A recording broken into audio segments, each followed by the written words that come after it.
नमस्कार, स्वागतम सुस्वागतम.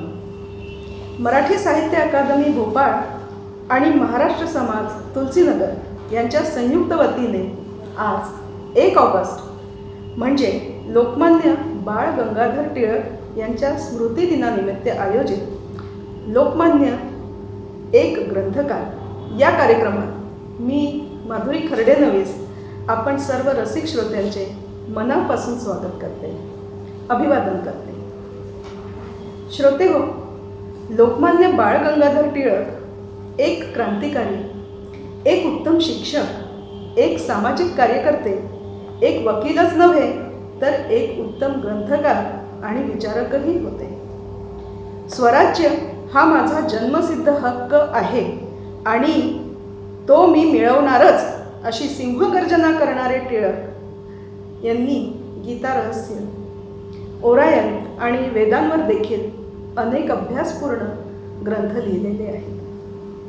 बालपणी टिळकांचे गुरु त्यांना सूर्याचं पिल्लू असं म्हणायचे आणि ते खरोखर अक्षरशः सत्य आहे. तर असे सूर्यासारखे प्रखर, तेजस्वी आणि ओजवान व्यक्तिमत्व जे लोकांना मान्य झाले म्हणजेच लोकमान्य, त्यांच्या कृतित्वावर आज आपण व्याख्यान ऐकणार आहोत. त्यासाठी आपल्यासोबत आहेत प्रख्यात विचारक आणि विद्वान श्री मिलिंद दांडेकर. श्रोते हो, श्रीयुत दांडेकर यांचे व्याख्यान आपण थोड्याच वेळात ऐकणार आहोत. त्याआधी मी मराठी साहित्य अकादमीचे निदेशक श्री उदय परांजपे यांना पाचारण करते की त्यांनी आजच्या कार्यक्रमाबद्दल आपले उद्बोधन द्यावे. नमस्कार. आज 1 ऑगस्ट म्हणजेच लोकमान्य बाळ गंगाधर टिळक यांची पुण्यतिथी. त्या थोर पुरुषाच्या स्मृतीस नमन करून त्यांच्या कार्याचे स्मरण करण्याचा दिवस. टिळक म्हणजे राष्ट्रवादी नेतृत्व, टिळक म्हणजे गरम दल, टिळक म्हणजे सार्वजनिक गणेशोत्सव, टिळक म्हणजे छत्रपती शिवाजी महाराज जयंती, टिळक म्हणजे सामाजिक सुधारणा, टिळक म्हणजे प्रखर विचारक, टिळक म्हणजे केसरी व मराठा, टिळक म्हणजे ह्या सरकारचे डोके ठिकाणावर आहे काय असे खडसावून विचारणारे पत्रकार, नेते, टिळक म्हणजे प्रखर ध्येयनिष्ठ असे अनेक पैलू असलेले व्यक्तिमत्व. आज सहज विचार आला, आपल्या घरामध्ये पंचांगाला फार महत्व आहे. त्यातील एक प्रकार म्हणजे टिळक पंचांग. त्याला टिळकांचे नाव का आहे तर असे आढळले की खगोलशास्त्र, गणित आणि प्राचीन कालगणनेच्या पुस्तकांचा अभ्यास करून टिळकांनी ही पद्धत सुरू केली. आज देखील बऱ्याच घरांमध्ये टिळक पंचांग वापरले जाते. तर अशा अष्टपैलू व्यक्तित्वाच्या थोड्याशा कमी परिचित असलेल्या ग्रंथकार या पैलूबद्दल आज आपल्या समोर विषय मांडण्यास येत आहेत इंदूरचे प्रसिद्ध विचारवंत आदरणीय मिलिंदजी दांडेकर. लोकमान्य एक ग्रंथकार हा एक अत्यंत क्लिष्ट विषय फारच सोप्या पद्धतीने ते आपल्या समोर मांडणार आहेत. त्याबद्दल मी त्यांचे अनेक आभार मानतो. त्याचप्रमाणे लोकमान्यांच्या जीवनावर आधारित एक सुंदर गीत भोपाळचे कलावंत प्रस्तुत करणार आहेत. या गीताचे गीतकार स्वर्गीय सुधीर मोघे आहेत. ह्या गीताला संगीत दिल्याबद्दल भोपाळचे श्री अभय फगरे यांचा मी आभारी आहे. गायक वृंद सौ संध्या गद्रे, सुश्री अंतरा वडनेरकर, श्रीयुत श्रीकृष्ण आठले आणि श्री शेखर कराडकर या सर्वांचे आभार. आणि हो, आपण सर्व श्रोतेजन हो, आपले देखील मनापासून आभार. नमस्कार. रसिक श्रोते हो, लोकमान्य टिळकांचे प्रखर राष्ट्रवाद आणि तेजस्वी व्यक्तिमत्व दर्शविणारे एक गीत ऐकूया. या गीताचे गीतकार आहेत स्वर्गीय सुधीर मोघे, संगीतकार आहेत श्री अभय फगरे आणि गायक वृंद आहे डॉक्टर सौ संध्या गद्रे, अंतरा वडनेरकर, श्री शेखर कराडकर आणि श्रीकृष्ण आठले. तर ऐकूया सह्याद्रीच्या खड्या कड्यासम दाट धीर छाती.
अत्यंत ओजपूर्ण आणि सुश्राव्य गीत आपण ऐकले.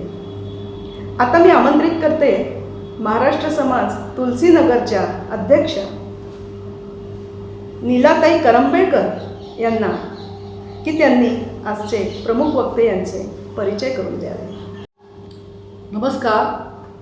आज लोकमान्य बाळ गंगाधर टिळक यांच्या पुण्यस्मृती तिथीच्या निमित्तानं मराठी साहित्य अकादमीचे नवनियुक्त निर्देशक श्री उदय परांजपे व बी नीला करंबेळकर सर्व सन्माननीय सदस्यांचे मनपूर्वक स्वागत व अभिनंदन करत आहोत. मराठी साहित्य अकादमी व महाराष्ट्र समाज तुलसीनगर भोपाळ यांच्या संयुक्त तत्त्वावधानात लोकमान्य टिळक पुण्यतिथी दिनानिमित्त सोहळा आयोजन करण्यात आला आहे. आज येथे प्रामुख्याने प्रखर वक्तृत्वश्रेष्ठी डॉक्टर मिलिंद दांडेकर हे आम्हाला लाभलेले आहेत. डॉक्टर मिलिंद दांडेकर इंदोर येथील HGSITSमध्ये इंडस्ट्रियल आणि प्रोडक्शन इंजिनिअरिंग विभागात प्राध्यापक म्हणून कार्यरत आहे. प्रज्ञा प्रवाह या संस्थेचे मालवा प्रांताचे ते संयोजक असून झाबुआ जिल्ह्यात शिवगंगा अभियानाचे फाउंडर मेंबरही आहे. वनवासी बंधूंच्या कायदेविषयक अधिकारांवर विशेष अध्ययन व संबंधित गतिविधींमध्ये सक्रिय सहभाग गेल्या 30 वर्षापासून सामाजिक क्षेत्रात कार्यरत आहे. उत्तम वक्ता असून संगीताची प्रचंड आवडही त्यांना आहे. वाचनाचा दांडगा उत्साह आहे. सभ्यतामूलक साहित्य व युद्ध इतिहास यात विशेष रुची असे हे बहुआयामी व्यक्तित्व आज आम्हाला लाभलेले आहे. त्यांना त्रिवार वंदन करून मी आमंत्रित करते. नमस्कार. नमस्कार. आज 1 ऑगस्ट 2021 लोकमान्य टिळकांची 101वी पुण्यतिथी. 1 ऑगस्ट 1920 रोजी त्यांचं निधन झालं. त्या गोष्टीला 101 वर्ष होऊ गेली. पण गेल्या 100 वर्षात लोकमान्य टिळकांचे विचार, त्यांनी केलेलं लिखाण, त्यांनी केलेले कार्य ह्याचा समाजाला अजिबात विसर पडणार नाही. यातच त्यांची महानता सिद्ध होती.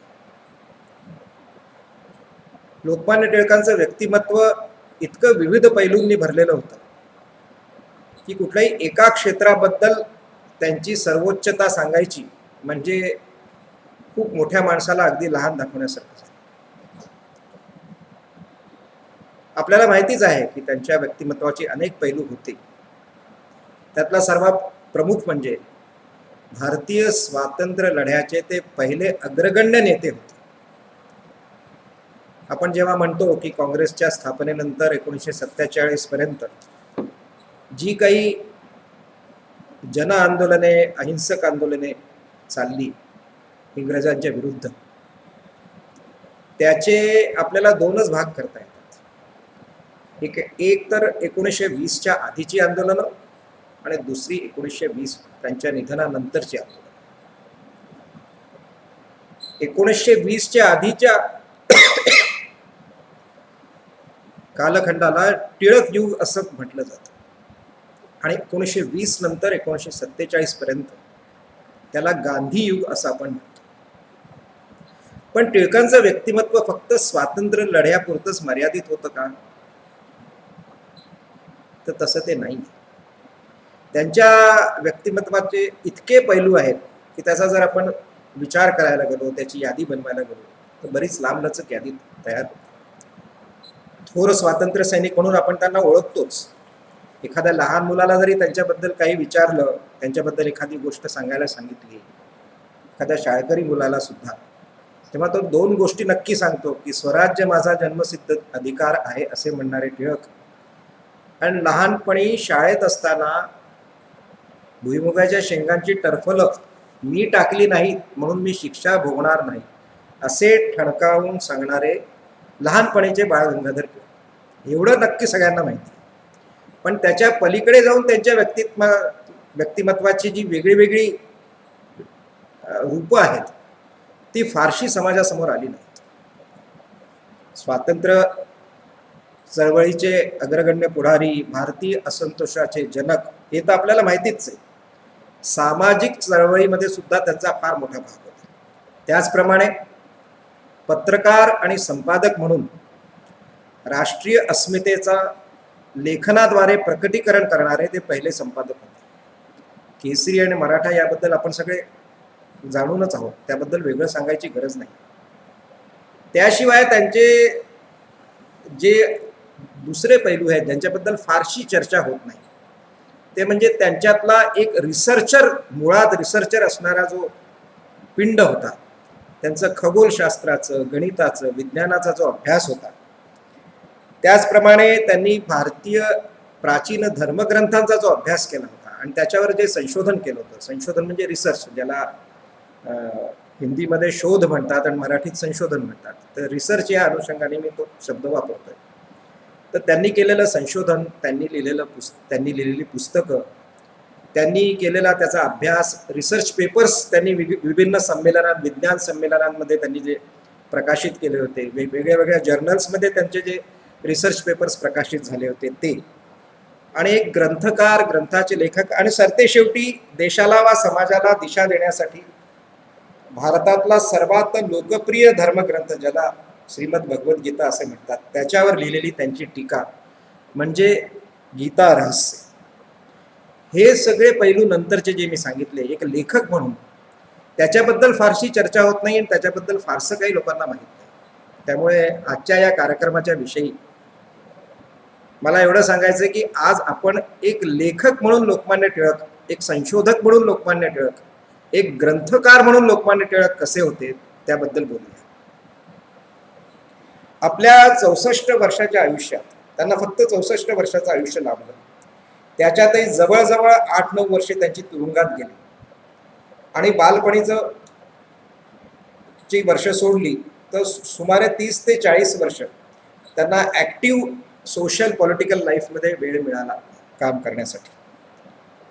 आणि त्यांच्या या प्रत्येक पैलूचा जर आपण अभ्यास करायचं ठरवलं किंवा त्याबद्दल बोलायचं ठरवलं तर असे अनेक कार्यक्रम आपल्याला करावे लागतील. म्हणून या कार्यक्रमात मी फक्त त्यांचा एक लेखक आणि संशोधक म्हणून त्यांची जी कामगिरी आहे, त्यांचं जे कॉन्ट्रीब्युशन आहे, त्यांनी लिहिलेली जी काही पुस्तकं आणि ग्रंथ आहेत त्याबद्दल चर्चा करूया. याचा अर्थ आम्ही त्यांच्या ग्रंथांचं ॲनालिसिस करू किंवा त्या विषयांचं विश्लेषण करू असं नाही, पण त्यांनी कोणत्या उद्देशाने ही सगळी पुस्तके लिहिली, कोणत्या उद्देशाने त्यांनी ते रिसर्च वर्क आपल्या हाती घेतलं, कोणत्या उद्देशाने त्यांनी ही ग्रंथसंपदा तयार केली, त्याबद्दल आपण बोलूया. म्हणून आजचा विषय आपला लोकमान्य बाळ गंगाधर टिळक, एक थोर रचनाकार, ग्रंथकार.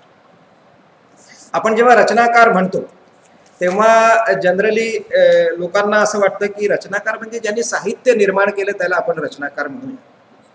पण साहित्य आलं म्हणजे त्याच्यात बराचसा कल्पना विलास असतो. म्हणजे आपण म्हणतो की कुठलाही प्रकार घ्या साहित्याचा, कविता, नाटक, लेख किंवा विविध लेखन, कादंबरी, कथा, काहीही म्हणा, त्याच्यात फिक्शन असतं. म्हणजे एक कल्पनाविलास असतो, एक काल्पनिक गोष्ट असते, त्याच्या आधारावर ती गोष्ट पुढे उलगडली जाते. टिळकांच्या कुठल्याही लिखाणामध्ये फिक्शन नाही. ते जे रिअल टाईम स्टेटस आहे समाजाचं, देशाचं, पूर्ण मानवीय समाजाचं, पूर्ण जगाचं, त्याच्या अनुषंगाने जे काही तत्वज्ञान आहे, जे आपले धार्मिक ग्रंथ आहेत, जे आपलं विज्ञान आहे, गणित आहे, विविध विषय आहेत, त्याबद्दल ते अत्यंत सटीक, स्पष्ट, स्वच्छ आणि सत्य भाषेत सगळं लिहितात. त्याच्यात फिक्शनचा कुठलाही भाग नाही, त्याच्यात अतिशयोक्ती नाही, त्याच्यात कल्पना नाही, काही नाही. त्यांचे निष्कर्ष असू शकतात पण शेवटी ते रिअलिस्टिक सब्जेक्ट्सवरच फक्त लिहितात. ते आपल्याला ध्यानात आणलं पाहिजे. लोकमान्य टिळकांनी ज्या विविध विषयांवर लिखाण केलं आहे त्याचे आपण ढोबळपणे 3 भाग करूया.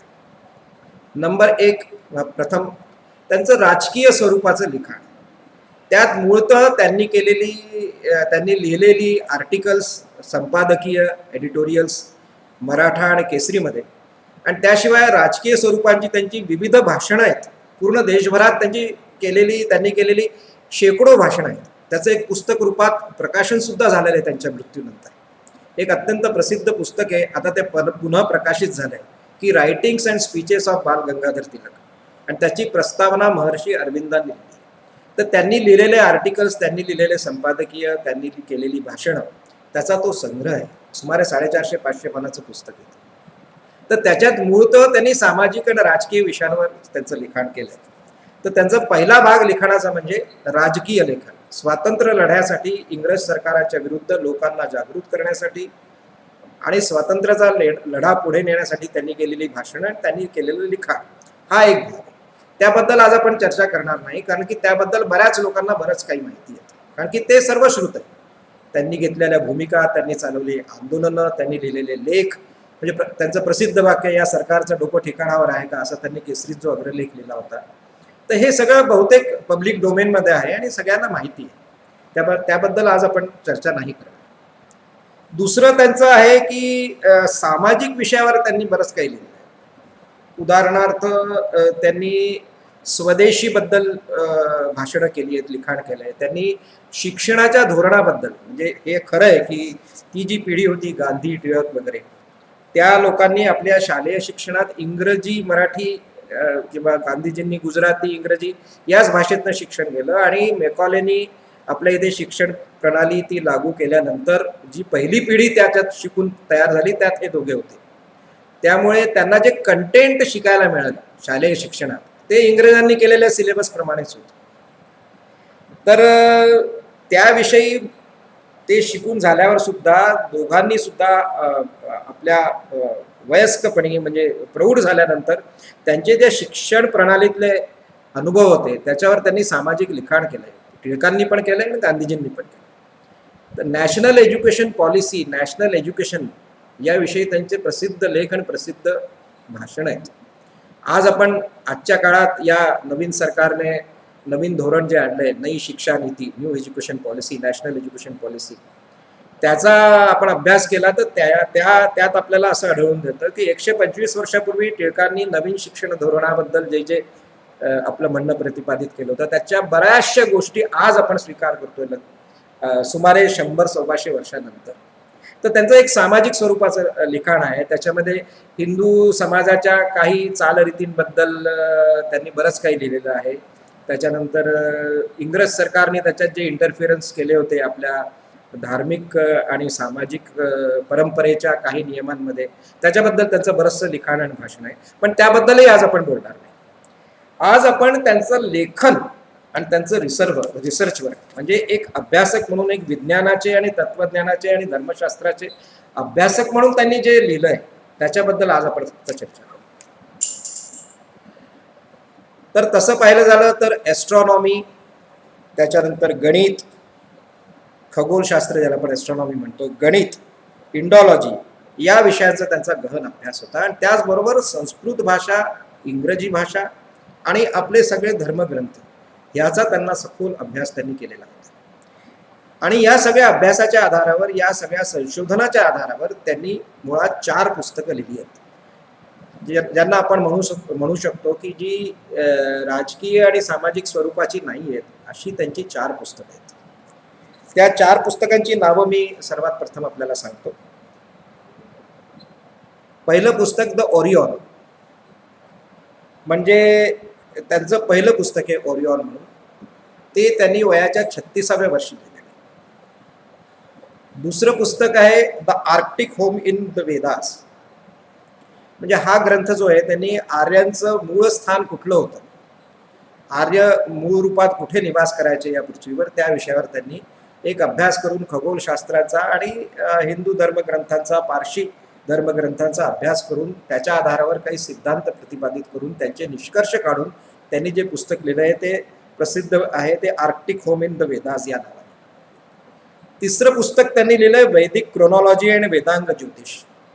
हे थोडंसं वेगळं पुस्तक आहे, पण आपण असं म्हणू शकतो की ओरियन नावाचं पुस्तक लिहिल्यानंतर त्याचं सिक्विल म्हणजे त्याच्यानंतरचं त्याच शृंखलेतलं पुस्तक म्हणजे द आर्क्टिक होम, आणि त्याच्याच पुढचं पुस्तक म्हणजे वैदिक क्रोनॉलॉजी आणि वेदांग ज्योतिष.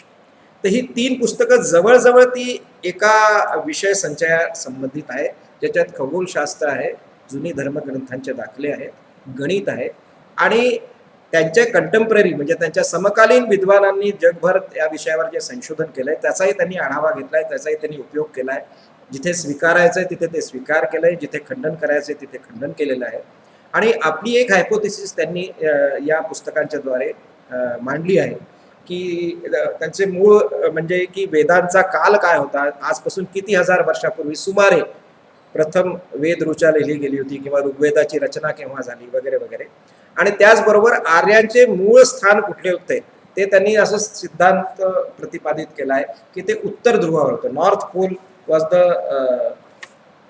होमलँड ऑफ आर्यन्स असं त्यांचं म्हणणं आहे. ही 3 पुस्तकं एका विषयाची झाली. त्यानंतर जेव्हा ते राजकीय चळवळीत भाग घेत होते, स्वातंत्र्याच्या लढ्यात सगळ्या आंदोलनांमध्ये पुढे होते, तर स्वाभाविकपणे त्यांच्यावर इंग्रज सरकारचा रोष होता, त्यांच्यावर अनेक खटले चालले. ते 2 खटले खूप प्रसिद्ध आहेत त्यांचे. त्याच्यात दुसऱ्या खटल्यामध्ये त्यांना 6 वर्षाची शिक्षा मंडाले बर्मा येथे तुरुंगवासाची शिक्षा झाली होती. आणि ते तिथे 1914 पर्यंत ते बर्मामध्ये, म्हणजे आपण आज त्याला म्यानमार म्हणतो, ब्रह्मदेशामध्ये मंडाले इथल्या जेलमध्ये त्यांनी ती काढली.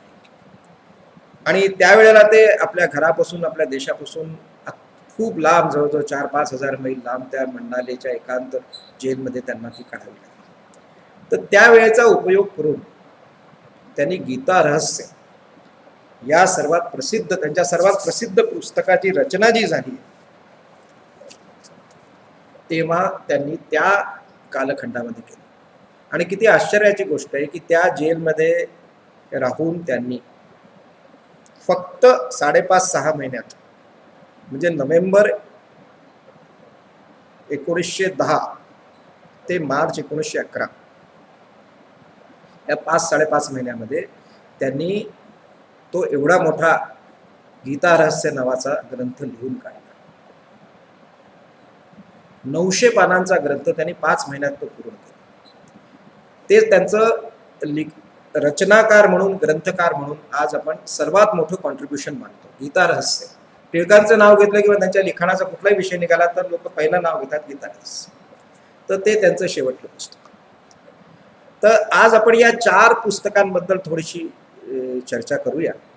या पुस्तकांच्या कंटेंट आणि त्याच्या ॲनालिसिस बद्दल मी चर्चा करू शकत नाही, कारण की माझा तेवढा अभ्यासही नाही आणि माझा तेवढा अधिकारही नाही.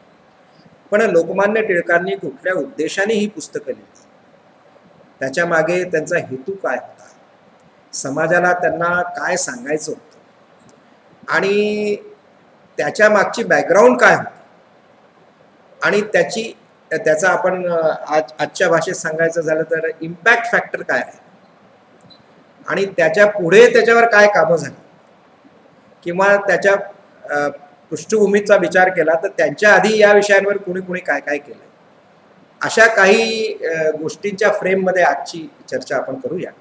आणि त्यामुळे मी आता या 4 पुस्तकांची चर्चा करतो. तर कालक्रमानुसार लोकमान्यांचा पहिला ग्रंथ म्हणजे the Orion or the antiquity of the Vedas. The antiquity of the Vedas म्हणजे वेदांचा कालखंड हा किती जुना आहे हा सिद्धांत प्रतिपादित करणं आणि गणिताद्वारे आणि खगोलशास्त्राद्वारे हे प्रूव्ह करणं की हे इतके हजार वर्षापूर्वी, म्हणजे त्यांच्या मताप्रमाणे त्यांनी सगळी ती कालगणना केलेली आहे त्या पुस्तकामध्ये. तर तेव्हा याबद्दल असं म्हटलं जायचं की जेव्हा पाश्चात्य विद्वान किंवा वेस्टर्न जे सायंटिस्ट होते त्यांनी या बाबतीत बरंचसं संशोधन केलं होतं आणि त्यांनी जे सिद्धांत प्रतिपादित केले होते आणि जी कालगणना केली होती त्याच्याशी लोकमान्य टिळक सहमत नव्हते. त्यांच्या हे आवडीचे विषय होते आणि तेव्हा ते स्वातंत्र्य लढ्यात तेवढ्या मोठ्या जागेवर पोहोचले नव्हते. त्यांच्या सुरुवातीचा काळ होता आणि 36 वर्षाच्या वयात त्यांनी हे पहिलं पुस्तक लिहून काढलं. जवळजवळ 400 पानाचं पुस्तक आहे. या पुस्तकाच्या प्रस्तावनेत त्यांनी असं लिहिलंय की याच्याकरता मला गेली 4-5 वर्ष अभ्यास करावा लागला. म्हणजे ते 30-32 वर्षाच्या वयापासून तर 35-36 वर्षापर्यंत त्यांनी त्याचा अभ्यास केला आणि अभ्यास केल्यानंतर ते पुस्तक प्रकाशित झालं. तर त्यांचं पहिलं पुस्तक जे प्रकाशित झालं आहे ते 1893 मध्ये प्रकाशित झालं. तेव्हा लोकांना खूप आश्चर्य वाटलं की हा 36-37 वर्षाचा त्या मानाने तरुण माणूस आणि ज्याचं शिक्षण तर BA LLB झालंय, कारण त्या पुस्तकाच्या मुखपृष्ठावर त्यांचं नाव जे लिहिलंय ना त्याच्यात लिहिलंय बाल गंगाधर टिळक BA LLB आणि पुढे लिहिलंय प्लीडर पुना. म्हणजे प्रोफेशनली ते BA LLB झालेले होते आणि वकील म्हणून त्यांचे सनद होती त्यांच्याकडे आणि ते आपल्या नावापुढे प्लीडर पुना म्हणजे वकील असं लिहित होते. तर या क्षेत्रातला माणूस जो प्रोफेशनल लॉयर आहे आणि त्याचा अभ्यास BA LLB झाला. BA त्यांनी विथ मॅथमॅटिक्स केलं होतं हे खरं आहे, पण तसे ते कोर सायन्स आपण ज्याला म्हणतो म्हणजे फिजिक्स, केमिस्ट्री किंवा लाईफ सायन्सेस किंवा त्याच्या पुढची जी आहे आर्किओलॉजी, जिओलॉजी, हे विषय त्यांनी कधीच अभ्यासामध्ये शिकलेले नव्हते आणि त्या विषयाचा त्यांचा काही अभ्यासही नव्हता. म्हणून जेव्हा त्यांचं पहिलं पुस्तक आलं तेव्हा लोकांना खूप आश्चर्य वाटलं त्याचं, की हे कसं काय बुवा. आणि त्यांचं वर्किंग फील्ड वेगळं होतं. पण त्या पुस्तकाच्या प्रस्तावनेतच टिळकांनी याचं स्पष्टीकरण पण दिलंय आणि आपल्या पुस्तक छापण्याचा उद्देश पण सांगितला की मी हे का करतोय. त्यांच्या शब्दात सांगायचं झालं तर मी त्याला कोट करू इच्छितो की some explanation may be necessary for the publication of an essay on the antiquity of the Vedas by one whose professional work lies in different direction. म्हणून त्यांनी असं म्हटलंय की स्वाभाविकपणे लोकांना वाटेल की माझं प्रोफेशनल वर्क दुसऱ्या डायरेक्शन मधलं आहे, तर मी हे पुस्तक का लिहिलंय. तर त्यांचं असं म्हणणं की 4 वर्षापूर्वी मी जेव्हा भगवद्गीता वाचत होतो तेव्हा माझ्या असं लक्षात आलं की भगवान श्रीकृष्णाच्या एका वक्तव्याचा आपण निष्कर्ष काढू शकतो.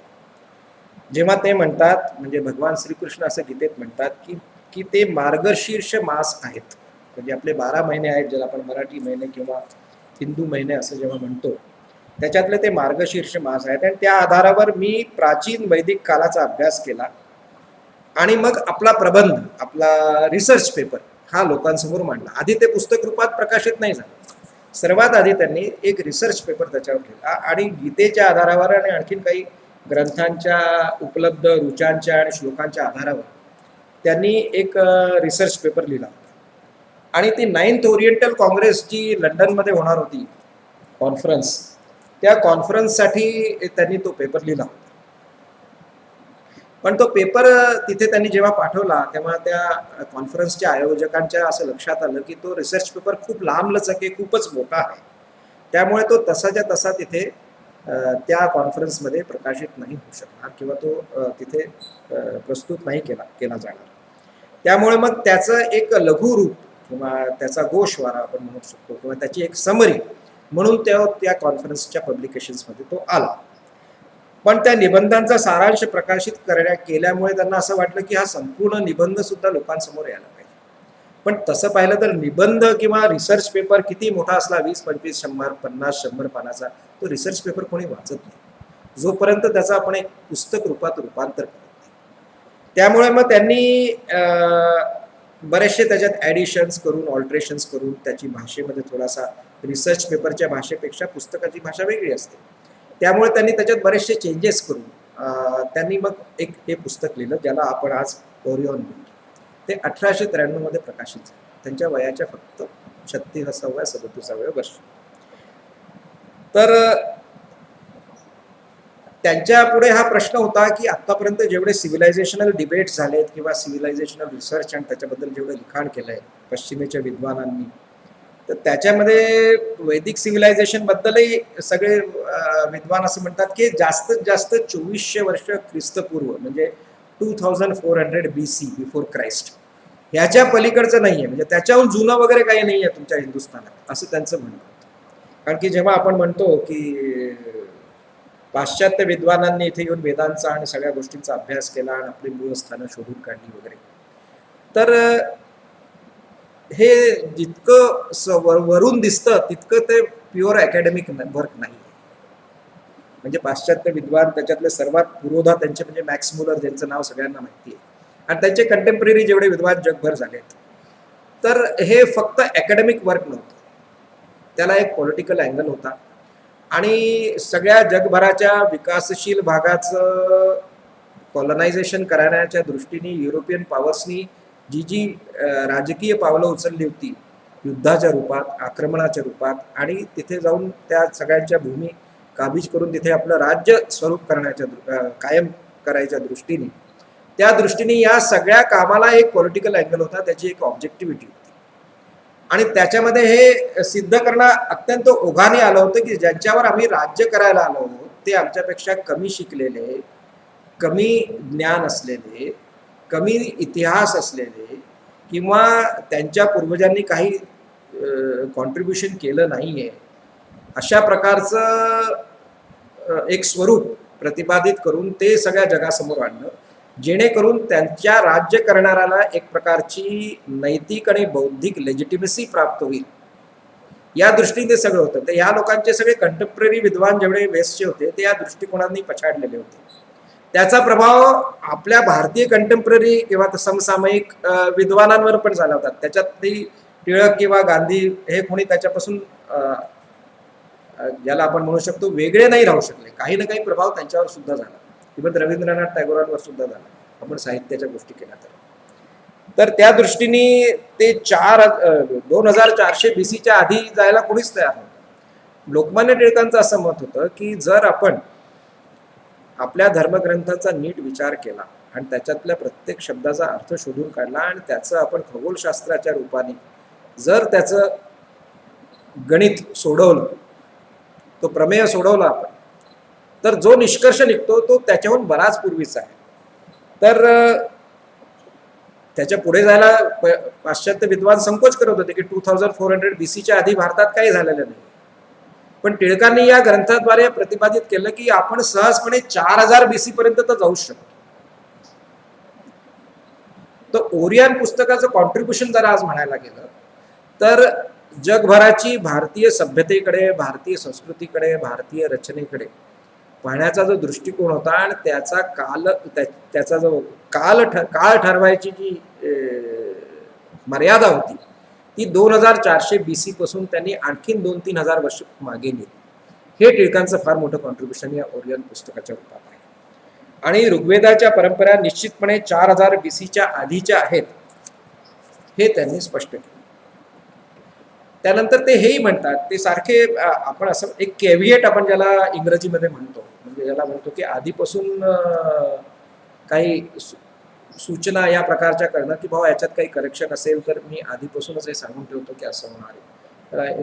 मला मराठी शब्द सुचला नाही कॅव्हिएटसाठी काय आहे म्हणून. पुढे ते असं म्हणतात की त्यांनी जेवढे पुरावे यासाठी, ही त्यांची कॅव्हिएट आहे की त्यांनी पुरावे यासाठी जेवढे गोळा केलेत ते सगळे जरी ॲक्युरेट नसले तरी संपूर्ण वैदिक आणि संस्कृत साहित्यातील उपलब्ध पुराव्यांच्या आधारावर निश्चितपणे आपण वेदकाळाची कालगणना करू शकतो. म्हणजे ते असं दावा नाही करत की माझे सगळे कॅल्क्युलेशन्स एकदम ॲक्युरेट आहेत किंवा खूप प्रिसाईज आहेत असं ते म्हणत नाही.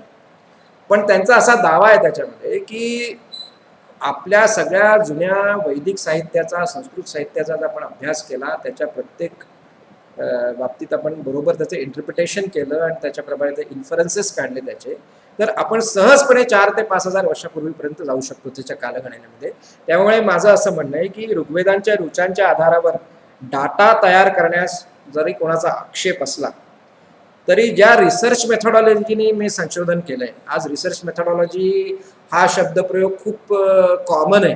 जे लोक PhD करतात, MPhil करतात, त्या लोकांना हे सगळं माहिती आहे. आमच्या शिक्षण क्षेत्रात तर हे फार कॉमन गोष्टी आहेत रिसर्च मेथॉडॉलॉजी. तर त्यावेळी त्यांनी त्या रिसर्च मेथॉडॉलॉजीचा आधार घेतला होता. आजपासून 125 वर्षापूर्वी, कमीत आता 1893, आज आपण 2021 मध्ये आहोत, म्हणजे 128 वर्ष या गोष्टीला झाली.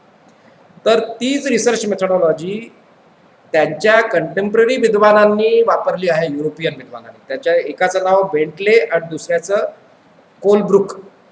जर ते ही रिसर्च मेथॉडॉलॉजी वापरू शकतात तर मी का नाही त्याचा उपयोग करू शकत? आणि जर मी केला आणि माझा निष्कर्ष असा त्याच रिसर्च मेथॉडॉलॉजीचा उपयोग करून असा निघाला की वेदांची रचना ही 4000 वर्षापूर्वी नाही, म्हणजे ख्रिस्तपूर्व 4000, म्हणजे आत्ता हे 2021 त्याच्यात जोडले आपण आणि टिळकांचे 4000+ हा आकडा जर घेतला तर दोन्ही मिळून आजच्या तारखेपासून ती 6000 वर्षाहून जास्त जुनी निघतात. म्हणजे त्यांनी हे असं प्रतिपादित केलं. आणि त्यांनी जेव्हा 1893 मध्ये पुस्तक लिहिलं तर आपण 1893 जोडूया त्याच्यात, तर 4000 आणि 1893 कमीत कमी 5800 वर्षापूर्वीचं तर वेद आहेतच, किंवा एक ढोबळपणे म्हणायचं झालं तरी 6000 वर्षापूर्वी वेदांची रचना झाली हे त्यांनी सिद्ध करून दाखवलं. आणि त्याचं पुस्तक त्यांनी ओरियन म्हणून.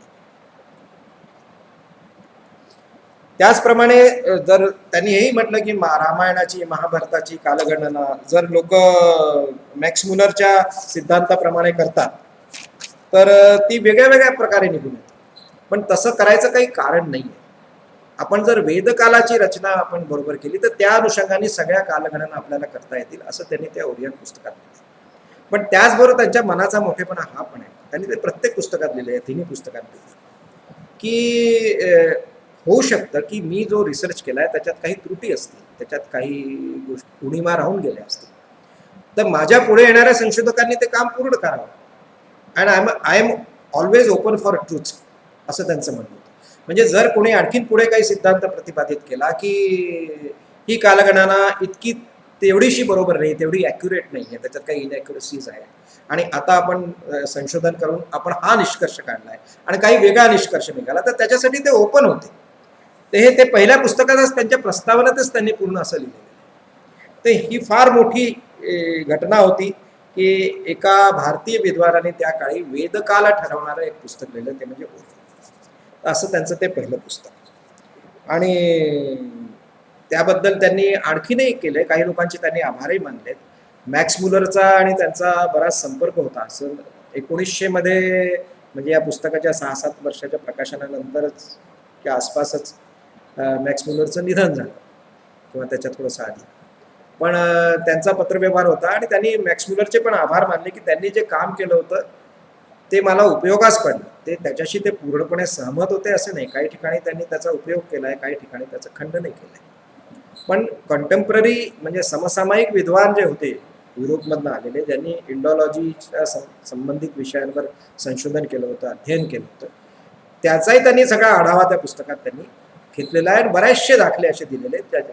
पण मोठी गोष्ट म्हणजे जे पाश्चात्य विद्वान भारतीय कुठल्याही प्रकारच्या सभ्यतामूलक सोर्सला 2400 BC आधी मानायला तयार नाही, त्याला टिळकांनी आणखीन 1500-2000 वर्ष मागे नेऊन दाखवलं. त्यांच्यामध्ये 4 ते 5000 वर्ष सहज BC, म्हणजे बिफोर क्राइस्ट, ख्रिस्तपूर्व 4000-5000 वर्षापर्यंत आपल्याला ही कालगणना नेता येईल. तिथे या सगळ्या रचनांची आपल्याला उल्लेख पाहता येईल आणि त्याच्यावरनं असे निष्कर्ष काढता येईल की इतकी जुनी ही ग्रंथ संपदा आहे. त्या म्हणजे आमची संस्कृती, आमची सभ्यता, आमचा समाज हा तितका जुना आहे. हे युरोपियन लोक म्हणतात की फारसा जुना नाही आहे, 2000-2500 BC आधी तुमच्या इथे काही नव्हतं, काही लिहिलं जात नव्हतं, कोणाला लिहिता वाचता येत नव्हतं, कुठली ग्रंथ रचना झाली नाही, काही लिहिलं गेलं नाही, हे सगळं मला मान्य नाही आहे. आणि तिथपर्यंत त्यांनी नाही, हे फार मोठं कॉन्ट्रिब्युशन. त्यानंतर त्यांनी दुसरं पुस्तक लिहिलं म्हणजे the Arctic home in Vedas. आता आपण त्याच्याबद्दल थोडं बोलूया. त्या पुस्तकाबद्दल त्यांनी स्पष्टपणे असं लिहिलंय की या पुस्तकाचा उद्देश माझा एवढाच आहे की जे आर्यन लोकांचे मूळ स्थान आहे ते त्यांनी आपल्या रिसर्चद्वारे हे एस्टॅब्लिश केलंय की ते उत्तर ध्रुवावर, नॉर्थ पोलवर त्यांची वस्ती होती. आता हे सगळं, हा जो विषय थोडा डिबेटेबल आहे आजच्या तारखेत, कारण की गेल्या 100 वर्षात गंगेमध्ये खूप पाणी वाहून गेलंय, इतका जास्त या विषयाचा उहापोह झाला आहे, अनेक विद्वानांनी जगभर खूप काम केलं आणि ते सगळं परस्पर विरोधी पण भरपूर आहे. त्यामुळे लोकमान्य टिळकांचं हे जे पुस्तक आहे ते लोकांच्या मध्ये, आजकालच्या विद्वानांच्या मध्ये बऱ्यापैकी कालबाह्य झाले. तेव्हा जे काही साधनं उपलब्ध होती, तेव्हा जे काही मटेरियल सोर्स उपलब्ध होता, त्या आधारावर त्यांनी पुस्तक लिहिलं, ते फार मोठं काम आहे. तर टिळकांचा युक्तिवाद असा होता की उत्तर ध्रुव हे मूळस्थान आर्यांचे आहे आणि ते हिमयुगाच्या आधी, म्हणजे 8000 BC आपण म्हणूया, 10,000 BC ते 8000 BC हा हिमयुगाचा काळखंड आपण मानला, तर त्याच्या आधीपासून ते तिथे राहत होते. आणि 8000 वर्षानंतर तिथे जेव्हा 8000 वर्षापूर्वी BC 8000 मध्ये जेव्हा तिथे थंडीमुळे राहणं अशक्य झालं, बर्फामुळे किंवा टेम्परेचर खूप खाली गेल्यामुळे मनुष्य जातीला, मनुष्य समाजाला त्या ठिकाणी 12 महिने राहणं कठीण झालं किंवा पूर्ण वेळ तिथे राहणं कठीण झालं, तेव्हापासून आर्य लोकांची स्थलांतरं उत्तर ध्रुवावर सुरू झाली आणि मग ती युरोप आणि एशिया मध्ये वेगळ्या वेगळ्या ठिकाणी. म्हणून आणखीन एक मोठी गोष्ट त्याच्यामध्ये, जेवढे पाश्चात्य विद्वान आहे या सगळ्या विषयांवर ते आर्यन इन्व्हेजन थ्योरी, आता हा शब्द सगळ्यांना माहिती आहे, बराच लोकप्रिय आहे, आर्य आक्रमण सिद्धांत, की आर्यांनी भारतावर आक्रमण केलं काही हजार वर्षापूर्वी, मग इथले मूळ निवासी होते ज्यांना ते लोक ॲबोरिजिनल्स किंवा आदिवासी म्हणतात, किंवा द्रविडियन होते जे, आणि त्यांना सगळ्यांना पिटाळलं जंगलांमध्ये आणि दक्षिणेमध्ये, आणि आर्य लोकांनी इथे कब्जा केला, अशी एक थ्योरी. आणि त्याला इंग्रजांनी खूप प्रोत्साहन दिलं आणि ती जगभर चालली. आजही जगात अमेरिकेमध्ये आणि युरोपमध्ये या थ्योरीवर काम करणारे आणि याचं समर्थन करणारे खूप मोठ्या प्रमाणात लोक आहेत. परंतु टिळकांनी इन्व्हेजन या शब्दाचा कुठेही वापर केला नाही, ही मोठी गोष्ट. जरी ती त्या शिक्षण प्रणालीतलं शिकून आपण आता आर्यन इन्व्हेजनच्या थ्योरीचा विचार केला तर त्यांचे कंटेम्पररी लोकांपैकी कोणी त्याचं खंडन केलं नाही. ना टिळकांनी केलं, ना गांधींनी केलं, ना आणखी कोणी केलं. जो पहिला माणूस होता भारतीय समाजात, कंटेम्पररी तर नाही म्हणता येईल पण टिळकांच्या एक पिढी नंतरचा, म्हणजे टिळकांचा जन्म 1856चा आणि मी ज्यांच्याबद्दल बोलतोय सावरकर आणि आंबेडकर, ते त्यांच्या एक सुमारे 30-35 वर्षानंतर जन्माला आले. त्या लोकांनी मात्र पुढच्या ज्ञानाचा उपयोग करून त्याचं खंडन केलं. Ambedkar was the first person who negated Aryan invasion theory and discarded Aryan invasion theory. आज त्याच्यावर आर्यन इन्व्हेजनच्या सिद्धांताच्या विरुद्ध भारतीय विद्वानांचं जेवढं काही ज्ञान उभं आहे त्याच्या पायाभरणीमध्ये आंबेडकरांचा मोठा हात. पण टिळकांच्या वेळात ते सगळं मटेरियल उपलब्ध नव्हतं किंवा त्यांचा तो मूळ विषय पण नव्हता. पण त्यांनी त्याला इन्व्हेजन नाही म्हटलंय, म्हणून त्यांनी टिळकांनी त्याला मायग्रेशन हा शब्द वापरला, स्थलांतर. त्यांचं असं म्हणणं आहे की उत्तर ध्रुवात राहणारे आर्य लोक थंडीमुळे हे युरोपमध्ये आणि एशियामध्ये स्थलांतरित झाले. त्यांनी असं नाही म्हटलं की त्यांनी भारतावर आक्रमण करून इथे येऊन कब्जा केला, असं काही म्हटलेलं नाही. तर तरी आजचे जे आपल्या भारतीय विचारसरणीच्या विरुद्ध असणारी जी फळी आहे, ज्याला आज आपण लेफ्ट लिबरल, मार्क्सिस्ट, वेस्टर्न, वेगळ्या वेगळ्या तुम्ही काय लेबल द्या, वेगळ्या वेगळ्या प्रकारचे लोक आहेत ते, किंवा जे इंडॉलॉजीच्या मूळ संकल्पनेच्या विरुद्ध काम करतात, जगभर पसरलेले आहेत ते सगळे लोक लोकमान्य टिळकांच्या या ग्रंथाचा आधार घेतात. अरे तिलकजीने तो आर्य इन्वेजन थ्योरी को सपोर्ट किया है, आर्यन इन्वेजन थ्योरी को तिलक जी ने सपोर्ट किया. आप क्या बात करते हो आप नॅशनलिस्ट लोक. पण खरं तसं नाही आहे, त्याच्यात अर्धसत्य आहे. हे होऊ शकतं की टिळकांनी असा दावाही नव्हता केला की मी या विषयाचा विशेषज्ञ आहे, पण त्यांनी याच्याकरता जे 2 आधार घेतले होते ते म्हणजे वैदिक ग्रंथांमधले जे मंत्र आहेत त्याच्यात जी वर्णन आहेत, आणि दुसरं झोरस्ट्रियन म्हणजे पारशी धर्मग्रंथांमधले जे पॅसेजेस आहेत त्या 2 याच्या आधारे त्यांनी असं ठरवलं की migration of Aryans from North Pole to Europe and Asia. तर त्याकरता त्यांनी जो आधार घेतला आहे तर तो इंटरप्रिटेशनचा आधार आणि त्यावरून काढलेल्या निष्कर्षाचा आधार म्हणजे इंटरप्रिटेशन अँड इन्फरन्स, त्या आधारावर त्यांनी ठरवलं. त्यांच्याकडे त्याला सपोर्ट करायला किंवा कोरॉबरेट करायला आर्किओलॉजी किंवा जिओलॉजीचं ज्ञान उपलब्ध नव्हतं. लोकमान्यांनी हा ग्रंथ जेव्हा लिहिला आणि आर्यांचं मूळ स्थान जेव्हा उत्तर ध्रुव असं सांगितलं तेव्हा त्याला काही आर्किओलॉजिकल सपोर्ट नव्हता. आणि ते त्या या पुस्तकाच्या प्रस्तावनातही ते म्हणतात की होऊ शकतं की हे मी जे केलंय त्याच्या पुढचे लोक करतील आणि सत्य एक दिवस समोर येईल की खरं आर्यांचं मूळ स्थान काय होतं. मला असं वाटतं की हे आहे, आणि आपल्याकडे जे काही दाखले आहेत, आपल्याकडे जे काही ग्रंथांमध्ये लिहिलेले उतारे आहेत त्याच्या आधारावर मी अशी गणना करतोय की, आणि मग त्याच्यात त्यांनी त्याची सगळी क्रोनॉलॉजी अशी दिली होती. तर आपण असं पाहिलं तर 8000 BC म्हणजे 8000 BC मध्ये स्थलांतर झालं युरोप आणि एशियामध्ये. विलियम वॉरेननी पण तेच लिहिलंय आणि मॅक्स मुलरनी सुद्धा तेच लिहिलंय. आणि हे सगळं करता करता शेवटी या वैदिक ऋचांचा प्रारंभ काळ, ज्याच्यात पहिल्या पुस्तकात त्यांनी जो लिहिला मी ओरियनचा उल्लेख केला होता 5000 BCचा, 4000 ते 5000 BCचा, तो याच्यात परत त्यांनी आणलाय की हे सगळं करताना त्यांनी ते पहिल्या पुस्तकाला व्हॅलिडेट केलं या नवीन पुस्तकामध्ये आर्क्टिक होम ऑफ वेदासमध्ये की आर्यांचं मूळ स्थान उत्तर ध्रुव होतं. आणि मग ती कालगणना पूर्ण केली. त्याच्यात 5000 BCचे पुढे पर्यंत त्याला ते ओरियन पिरियड म्हणतात आणि वैदिक ऋचांचा प्रारंभिक काळ त्याला त्यांनी घोषित केला. तर ते बरोबर असू शकतं की 5000 BC मध्ये वेदांची रचना झाली असेल, पण वेदांची रचना करणारे आर्य बाहेरून आलेत हा त्यांचा सिद्धांत आहे जो आज अमान्य झाला आहे. अजूनही याच्यात संघर्ष भरपूर चालू आहे. आज जे भारतातले जे प्रमुख विद्वान आहेत या विषयावर काम करणारे, जसं प्रोफेसर NS राजाराम बेंगलोरचे किंवा मुंबईचे श्रीकांत तेलगिरी, त्यांनी हा पूर्ण सिद्धांत जो वेस्टर्न फिलॉसॉफर्सनी मांडला होता आर्यन इन्व्हेजनचा, तो पूर्ण मोडून काढलाय आज. पण हे मोडून काढताना त्यांचं सुद्धा हेच म्हणणं आहे की लोकमान्यांनी जे पुस्तक लिहिताना कालखंड जो लिहिला आहे तो बरोबर, म्हणजे आर्यन इन्व्हेजन थ्योरी आम्ही पूर्णपणे नकारतो. आमचं असं म्हणणं आहे की आर्य काही कुठून आक्रमण करून आलेले होते, इथलेच मूळ निवासी होते. उलट ते असं म्हणतात की इथून जगभरात पसरले आणि हे राऊंड अर्थ ते परत सुद्धा आले तिथे, असं श्रीकांत तलेकरींचं पण म्हणणं आहे, NS राजारामचं म्हणणं आहे. त्याच्याकरता त्यांचे वेगळे वैज्ञानिक आधार आहेत, त्यांनी वेगळ्या दिशेने काम केलंय, पण त्याचे निष्कर्ष एकसारखेच आहे.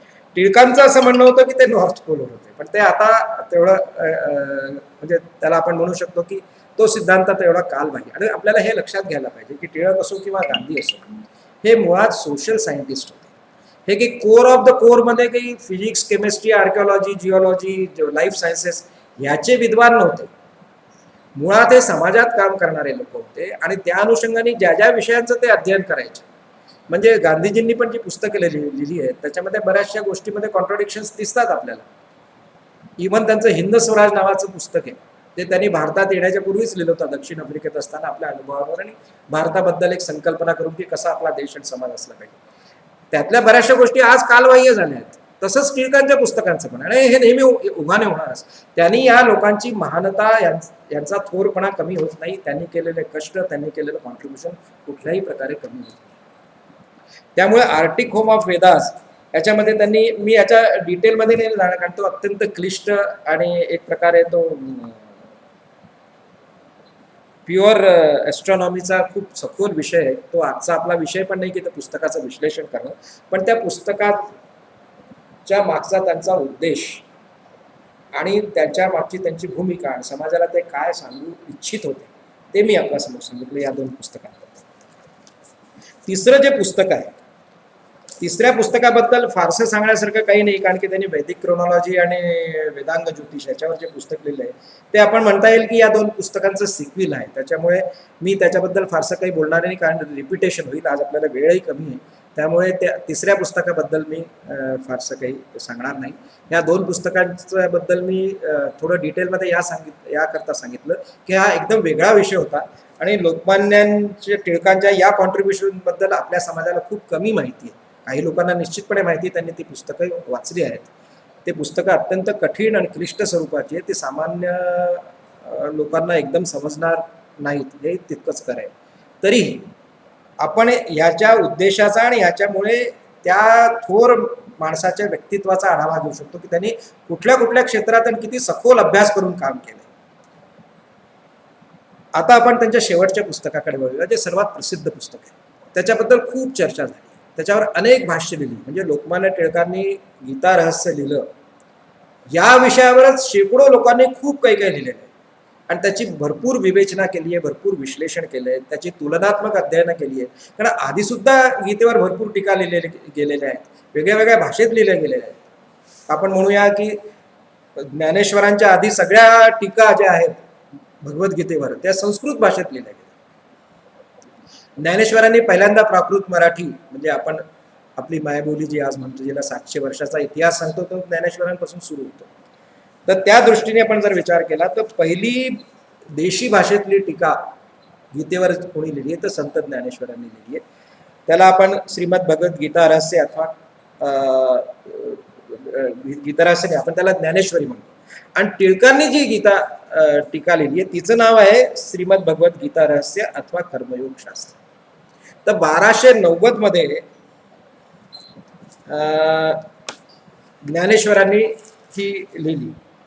त्याशिवाय अनेक लोकांनी सुद्धा गीतेवर भरपूर टीका राहिली. 1290 मध्ये ज्ञानेश्वरीचं लिखाण झालं, त्यानंतर हे होत राहिलं. टिळकांचे कंटेम्पररी लोक सांगायचे किंवा त्यांच्या आसपासचे लोक सांगायचे तर त्या महर्षी अरविंदांनी गीतेवर खूप मोठी टीका लिहिली. एसेज ऑन गीता त्याचं नाव आहे, इंग्रजीमध्ये ते उपलब्ध आहे. संत विनोबा भाव्यांनी गीताई म्हणून खूप छान सोप्या भाषेत लोकांना अशी समजावी, गीताई म्हणून गीतेवरचं भाष्य आहे त्यांचं. लोकमान्यांचं भाष्य तर सगळ्यांना माहितीच. तर या दृष्टीने आपण असा विचार केला तर थोडंसं आपण त्याचं जे बॅकग्राऊंड आहे गीता रहस्य लिहिण्याचा किंवा त्याची जी पृष्ठभूमी आहे त्याचा विचार करूया की त्यांनी गीता रहस्य का लिहिलं, कशा परिस्थितीत लिहिलं, त्याचा उद्देश काय होता आणि त्याचा लोकांवर काय प्रभाव झाला याचा आपण विचार करूया. आज गीता रहस्याचं जे कंटेंट आहे त्याच्या ॲनालिसिसमध्ये आज आपण जाणार नाही, कारण की तो आज आपला विषय नाही. आपला विषय आहे लोकमान्य टिळकांचं या बाबतीतलं कॉन्ट्रीब्युशन. ग्रंथकार म्हणून किंवा लेखक म्हणून जे कॉन्ट्रीब्युशन आहे आणि त्याची ऑब्जेक्टिव्हिटी काय होती, त्या दृष्टीने आपण गीता रहस्यावर विचार करूया. तर गीता रहस्य त्यांनी कुठे लिहिलं? जेव्हा त्यांना 6 वर्षाच्या तुरुंगवासाची शिक्षा झाली होती, ब्रिटिश सरकारने त्यांना मंडालेला पाठवलं होतं, बर्मामध्ये, म्हणजे आजचा म्यानमार, ब्रह्मदेश.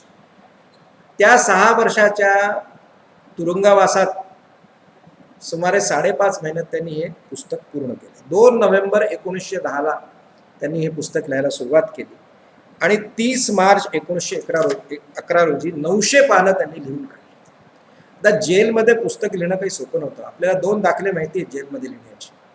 एक स्वातंत्र्यवीर सावरकरांनी अंडमानमध्ये जे साहित्य रचना केली सगळी, आणि लोकमान्यांनी मंडाला जेलमध्ये गीता रहस्य लिहिली. फरक एवढाच होता की सावरकरांच्या वेळा त्यांना सरकारची किंवा त्या जेल प्रशासनाची कुठलीही मदत नव्हती. त्यांनी कोळशाने भिंतीवर लिहून काढलं आणि मग सगळं पाठांतर करून पाठवलं, हे आपल्याला सगळ्यांना माहिती आहे. लोकमान्यांच्या वेळा थोडा वेगळी परिस्थिती होती. त्यांना वह्या उपलब्ध करून दिल्या जेल प्रशासनाने, पेन्सिली दिल्या. पेन्सिलीची गंमत अशी की पेन्सिल सोलायला त्यांना ब्लेड नाही दिली जायची, कारण की हा मनुष्य ब्लेडचा दुसरा काही उपयोग करेल किंवा कापून घेईल ब्लेडनी काही, किंवा स्वतःला काही इजा करून घेईल किंवा इथे काहीतरी गडबड करेल, म्हणून तो पहारेकरी त्यांना पेन्सिल सोलून मग त्यांच्या हातात द्यायचा लिहिण्यासाठी. पेन त्यांना मिळाले नाही, शिश पेन्सिल ज्याला आपण म्हणतो, या पेन्सिलीने त्यांनी ते लिहिलं. त्यांना त्या वह्या पुरवल्या जातात. बरं, त्यांना सगळे संदर्भ ग्रंथ पाहिजे होते, तर इंग्रज सरकारने त्यांना संदर्भ ग्रंथही मागवायची परवानगी दिली होती. तर त्यांनी पुण्याहून मुंबईहून संदर्भ ग्रंथ बरेचसे मागितले. जेव्हा त्यांनी ते गीता रहस्य लिहून पूर्ण केलं तेव्हा जवळजवळ 350 पुस्तकं त्यांच्याकडे होती संदर्भ ग्रंथ, आणि 900 पानांचं त्यांनी ते मंडाले तुरुंगात लिहिलं. आता गंमत काय झाली, जेव्हा 1914 मध्ये त्यांची सुटका झाली, सुटका झाल्यानंतर त्यांना जेव्हा परत भारतात पुण्याला आणलं गेलं, त्याबरोबर त्यांचं ते गीता रहस्याचं हस्तलिखित जे बाळ होतं ते काही इंग्रज सरकारने त्यांना दिलं नाही. ते मंडाल्याच्या जेलमध्येच राहिलं बरेच दिवस. त्यांची 350 संदर्भ ग्रंथ ती पण तिथेच होती. तर बाकी सामान त्यांचं सगळं बरोबर दिलं, पण ते काही आलं नाही. त्यांनी त्याच्याबद्दल पत्रव्यवहार सुरू केला इंग्रज सरकारशी की मी जे लिहून काढलंय गीता रहस्य, माझं जे पुस्तक आहे, लिखाण आहे, हस्तलिखित पांडुलिपी आपण ज्याला म्हणतो, ते मला परत करण्यात यावं. त्यांचं बरंच पत्रव्यवहार, पण ते काही दाद देईना इंग्रज सरकार. आणि ते बर्माचे जेल प्रशासन त्यांना वरतून ऑर्डर आल्याशिवाय ते काही पाठवू शकत नव्हते. शेवटी टिळक हे राजकीय पुढारी होते, मुत्सद्दी होते, हे तर आपल्याला माहितीच आहे. शेवटी त्यांनी घोषणा करून टाकली, काही हरकत नाही, इंग्रज सरकार मला ते पुस्तक देत नसेल किंवा माझ्या हस्तलिखित वह्या परत देत नसतील तर काही हरकत नाही. ते पुस्तक तिथे मी शिश पेन्सिलीने कागदावर लिहिलंय हो, पण ते पूर्ण लिखाण माझ्या डोक्यात आहे की, काही हरकत नाही, नाही मिळालं तर नाही मिळालं. मी सिंहवाडावर जाऊन बसतो, काही दिवस सुट्टी घेतो आणि 6 महिन्यात परत पूर्ण लिहून काढून. इतका त्यांचा दांडगा आत्मविश्वास होता. ते ऐकल्यावर इंग्रज सरकार घाबरलं की याची आणखीन प्रसिद्धी होईल की आपण यांचं सगळं लिखाण जप्त केलं आणि या माणसाने ते परत लिहून काढलं तसंच्या तसं, तर आपलीच नाचक्की होईल. त्यांची ती घोषणा झाल्याबरोबर काही दिवसातच त्यांना पत्र आलं इंग्रज सरकारकडनं की तुमचं ते सगळं सामान आम्ही पाठवतोय, आणि मग ते सगळं सामान त्यांना तिथे पाठवण्यात आलं. आणि हे काही महिन्यातच झालं, कारण की आपण पाहूया की ते 14 मध्ये सुटले, ते 3-4 महिन्यात हे सगळं घटनाक्रम होऊन त्यांना मिळालं ते. आणि 1915 मध्ये मराठीमध्ये पहिली आवृत्ती गीता रहस्याची प्रकाशित झाली. आणि इतकं प्रसिद्धीला आलं ते की दुसऱ्या भाषांमध्ये त्याचा अनुवाद सुरू झाला. हिंदी भाषेमध्ये गीता रहस्याचं ट्रान्सलेशन, भाषांतर, अनुवाद, पहिला अनुवाद हिंदी भाषेचा, आणि तो त्यांच्या हयातीतच 2च वर्षात, म्हणजे 1917 मध्ये. 1920 मध्ये टिळक वारले, ते 1917 मध्ये आपल्या मध्य प्रदेशच्या, म्हणजे आता आपण छत्तीसगड म्हणून रायपूर त्यांचं कर्मस्थळी होती, असे हिंदीचे विद्वान माधवराव सप्रे, त्यांनी पहिलं ट्रान्सलेशन गीता रहस्याचं केलं. तर हे श्रेय आपल्या मध्य प्रदेशच्या माधवराव सप्रेंना जातं की त्यांनी गीता रहस्याचं पहिलं भाषांतर हिंदीमध्ये प्रकाशित केलं, ते 1917 मध्ये. त्याचप्रमाणे 1917 मध्ये गुजरातीमध्ये पण त्याचं ट्रान्सलेशन करण्यात आलं. 1919 मध्ये कानडी आणि तेलुगू या 2 भाषेत गीता रहस्याचं ट्रान्सलेशन म्हणजे भाषांतर झालं. 1924 मध्ये तमिळ आणि बांगला भाषेत झालं, आणि 1936 मध्ये इंग्रजीमध्ये गीता रहस्याचं ट्रान्सलेशन झालं. आज आपण पाहतो की गीता रहस्याची पहिली आवृत्ती 1915 मध्ये निघाली. आज आपण 2021 मध्ये आहोत.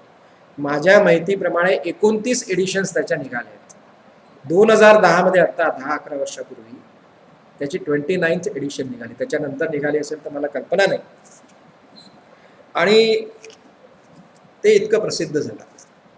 आता गीता रहस्याबद्दल विचार केला किंवा गीतेबद्दल विचार केला तर आपल्याला एक गोष्ट लक्षात येते की अनेक लोकांनी त्याच्यावर लिहिलंय.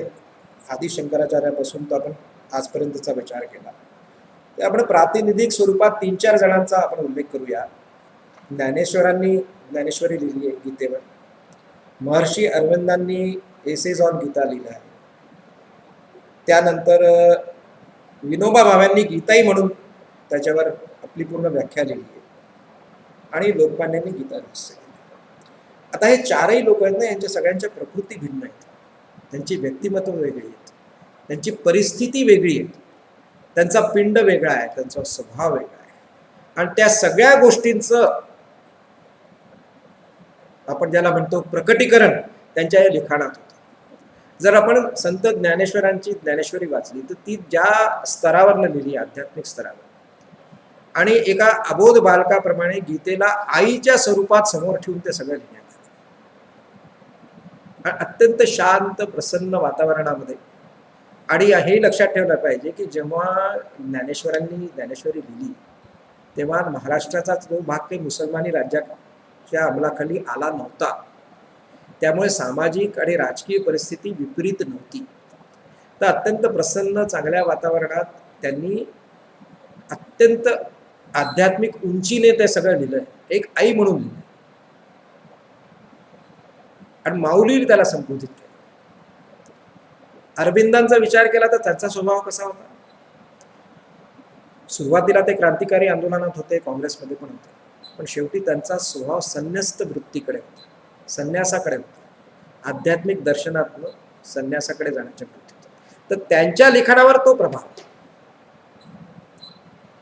विनोबा भावेंचं बघितलं तर विनोबा भावे बेसिकली सर्वोदयाचे किंवा गांधीजींचे अनुयायी असून एक सामाजिक पिंड आहे त्यांचा. आणि व्यक्तीच्या आचरणाबद्दल त्यांचा आग्रह आहे. सद्गुणांवर आणि आचरणावर आग्रह आहे. एक मोठ्या ज्याला म्हणू शकतो की एक सोशो पॉलिटिकल डोमेन मध्ये काम करण्यापेक्षा ते व्यक्तिगत आचरणावर आणि व्यक्तिगत कामावर भर देतात. त्यामुळे गांधीजींनी व्यक्तिगत सत्याग्रह केला होता तेव्हा ते पहिले सत्याग्रही विनोबा भावेच होते. तर त्यांच्या गीताई नावाच्या गीतेवरच्या भाष्यामध्ये तसा दृष्टिकोन. आणि लोकमान्यांचं काय, तेव्हा देश परतंत्र होता, इंग्रजांचा अंमल होता, सगळीकडे निराशेचं वातावरण होतं.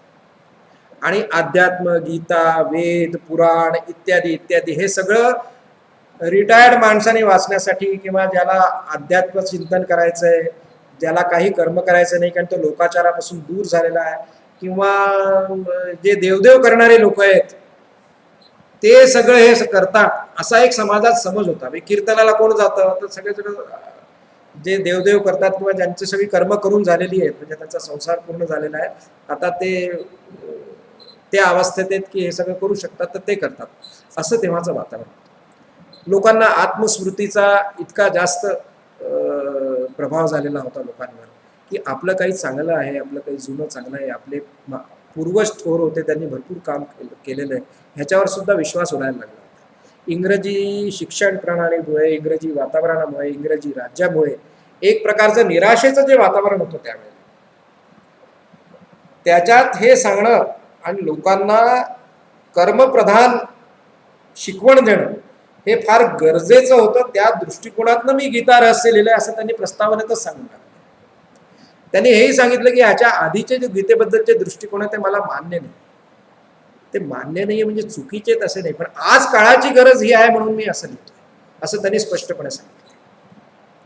तर ज्ञानमूलक किंवा भक्तिप्रधान हे 2 मार्ग जे गीतेचे आहेत हे सोडून कर्मयोग स्वरूप हे या दृष्टिकोनातनं त्यांनी गीता रहस्य लिहिलं. म्हणून त्याचा जो प्रभाव, जो ज्याला आपण म्हणतो की समाजावरती किंवा समाजात घडणाऱ्या घटनांवरती इवन आपण म्हणूया की स्वातंत्र्य लढ्यावरती किंवा सामाजिक राजकीय चळवळींवर परिणाम सुद्धा त्याचा झालेला आहे. तर ज्ञानी माणूस म्हणजे काय, तो समाजाकडे पाठमोरा असतो, त्याला काही कोणाशी घेणं देणं असतं, कर्तव्य नसतं, तो आपला अभ्यास करतो, आत्मज्ञानासाठी सगळं करतो. तर ज्ञानी माणसाला कर्म सोडता येत नाही, त्यांनी कर्म करणं हे गरजेचं आहे हे त्यांनी त्याच्यात दाखवून दिले. हे अधिकारवाणीने सांगणे आवश्यक होते. हा विचार त्यांनी गीतारहस्य लिहिताना केला आणि हा विचार त्यांनी समाजाला दिला आणि एक प्रकारचं संजीवनी अमृत परत त्यांनी ते समाजाला दिलं की धर्मग्रंथाकडे कुठलाही पाहायचा दृष्टिकोन आजच्या समाजाचा काय पाहिजे. आणि त्याचा परिणाम झाला, आपण त्याचा इम्पॅक्ट फॅक्टर म्हणतो की त्याचं गीतारहस्य लिहिल्यानंतर या दृष्टीने पाहायला जे गीतेकडे लोकांनी सुरुवात केली तर निश्चितपणे लोकांवर त्याचा प्रभाव झाला.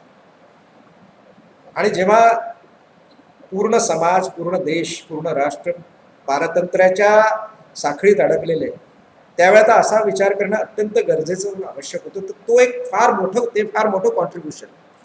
म्हणजे आपण असं म्हणू शकतो की स्वातंत्र्य लढ्याला ते अत्यंत इन्सिडेंटल आहे गीतारहस्यासारखं पुस्तक. त्यांनी काही फक्त आपला शौक म्हणून की मला खूप आवड आहे, मी याचं ॲनालिसिस करतो आणि मी लिहितो यासाठी नव्हतं लिहित. म्हणून टिळकांसारख्या थोर माणसाच्या प्रत्येक कामात कुठली ना कुठली ऑब्जेक्टिव्हिटी असते. त्या ऑब्जेक्टिव्हिटीचं त्याला लक्षात ठेवणं किंवा त्याची आठवण करणं, त्या अनुषंगाने काम करणं गरजेचं आहे. म्हणून आज आपण हा सगळा विचार करतो. त्याचे कंटेंट काय आहे गीतारहस्याच्या म्हणजे कर्मयोग या सेंट्रल आयडियाचे, त्याबद्दल मी आज चर्चा नाही करणार कारण की तो एक खूप मोठा विषय आहे. तो मी त्याच्यातला काही अधिकारी माणूस पण नाही त्याबद्दल बोलणार आहे. पण आपण त्यांनी कोणत्या दृष्टिकोनाने हे सगळं लिहिलं आणि त्याचा समाजाला काय फायदा झाला याबद्दल आपण निश्चित बोलू शकतो. तर आपण ओरियनपासून आत्तापर्यंत पाहिलं तर प्रत्येक गोष्टीत त्यांचं समाजाला शिक्षित करण्यासाठी म्हणजे त्याला आपण असं म्हणू शकतो की त्याला प्रेरणा देण्यासाठी त्यांनी प्रत्येक कार्य केले. मग त्यांची आंदोलनं असो, त्यांनी सामाजिक क्षेत्रात चालू केलेले शिवाजी जयंती किंवा गणपती उत्सवासारखे कार्यक्रम असो, त्यांनी उभे केलेले होम रूल सारखं आंदोलन किंवा स्वराज्याचं आंदोलन असो, किंवा इवन त्यांनी आपल्या समाजात असलेल्या रूढींबद्दल घेतलेली भूमिका असो आणि स्वतः करून दाखवणारी, म्हणजे आपण असं मराठीत फार जुनी म्हण आहे की बोले तैसा चाले त्याची वंदावी पावले, तर त्यांनी ते करून दाखवलं. मला कोणाचं नावं घ्यायची नाहीत कोणाची, पण टिळकांचे कंटेम्पररी समाज सुधारक म्हणून जे थोर नेते होते बाकीचे, त्यांनी स्वतःच्या वैयक्तिक आचरणात त्या समाज सुधारणांचा अवलंबन नाही केलं, स्वतः नाही केलं, पण टिळकांनी स्वतः करून दाखवलं. आजपासून 125 वर्षापूर्वी कुठल्याही लग्नाच्या मुलीचं वय 8-10 वर्षाचंच असायचं. तेव्हा इंग्रजांनी काही कायदा आणला होता मिनिमम एजवाला, त्याचाही टिळकांनी विरोध केला होता. त्याच्या मेरिटवर नाही, पण तो अधिकार इंग्रजांचा नाही, तो आमच्या हिंदू समाजाचा आहे आणि आम्ही ठरवू काय करायचं. पण त्यांनी स्वतःची मुलींची लग्न त्यांनी 10वीची परीक्षा पास केल्यावरच केली. त्यांच्या कंटेम्पररी कुठल्याही नेत्यांनी असं करून दाखवलं नाही. त्यामुळे ते जे बोलले तसे ते वागले, म्हणून ते वंदनीय आहेत. आणि या 4 पुस्तकांच्या द्वारे आपण त्यांच्या अभ्यासाचा, त्यांच्या क्षमतेचा, त्यांच्या विचारांचा, त्यांच्या उद्देशांचा जो कॅनव्हास किती प्रचंड मोठा आहे हे आपल्याला जाणून घेता येतं. आजचा कार्यक्रम म्हणूनच आपण टिळकांच्या रचना, एक ग्रंथकार रचनाकार म्हणून ठेवतो. आणि सर्वात शेवटी मी 2 भाष्य आपल्याला सांगू इच्छितो की महर्षी अरविंद आणि महात्मा गांधी यांनी टिळकांच्या गीतारहस्य पुस्तकावर ज्या 2 कॉमेंट्स केल्या आहेत त्या गीतारहस्य पुस्तकात अवेलेबल. त्या बऱ्याच मोठ्या एक पानाच्या, मुळात त्या इंग्रजीत केलेल्या आहेत, त्याचं मराठी ट्रान्सलेशन गीतारहस्य पुस्तकात आहेत, हिंदी पुस्तकांमध्ये त्याचं हिंदी ट्रान्सलेशन आहे. पण महात्मा गांधी सुद्धा म्हणतात की भगवद्गीतेने माझ्या जीवनाचा मार्ग मला दाखवला, मी ती वाचायला सुरुवात केली, ती वाचण्यासाठीच मी संस्कृत शिकलो. पण त्याची पूर्णता जेव्हाच आली तेव्हाच आली जेव्हा मला लोकमान्यांनी लिहिलेलं गीतारहस्य पुस्तक वाचायला मिळालं. आणि आपल्याला माहितीच आहे की 1917 मध्येच त्याचं गुजराती ट्रान्सलेशन झालं होतं आणि महात्मा गांधींनी ते गुजराती ट्रान्सलेशन वाचलं 1917चं. गुजराती भाषेमध्ये लिहिलेलं, भाषांतरित केलेलं गीता रहस्य महात्मा गांधींनी वाचलं लोकमान्य टिळकांचं, आणि त्याचा परिणाम त्यांच्या जीवनावर काय झाला ते त्यांनी लिहून ठेवलं. त्याचप्रमाणे महर्षी अरविंद त्यांनी स्वतः गीतेवर भाष्य केलेलं आहे, एसेज ऑन गीता.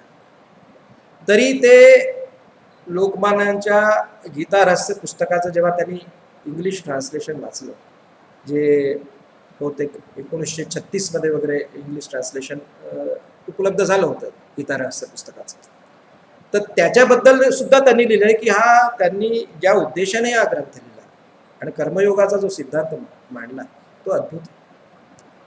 स्वतःच त्यांचं गीतेवरचं लिखाण आहे ते कर्मयोगावर नाही, ते भक्ती मार्गावर आहे किंवा ज्ञान मार्गावर आहे, आध्यात्मिक चिंतनाचं संन्यस्त वृत्तीकडे नेणार आहे. पण तरीही त्यांनी ते रिकग्नाइज केलं की लोकमान्य लिहिलेलं कर्मयोगाचा जो सिद्धांत आहे त्याच्यात, आणि त्याला सेंट्रल आयडिया मानून त्यांनी ते गीता रहस्य लिहिलंय, त्याचा समाजाला फार लाभ होणार आहे. कारण की आज काळाची गरज आहे कर्मयोगाकडे जायची. तो मार्ग लोकमान्य टिळकांनी आपल्याला दाखवला. म्हणून गीता रहस्याचं हे महत्व आहे. तर पहिली त्यांची 3 पुस्तकं आणि गीता रहस्य या 4 पुस्तकांवर आज आपण चर्चा केली. मला वाटतं आपण इथेच थांबूया. धन्यवाद.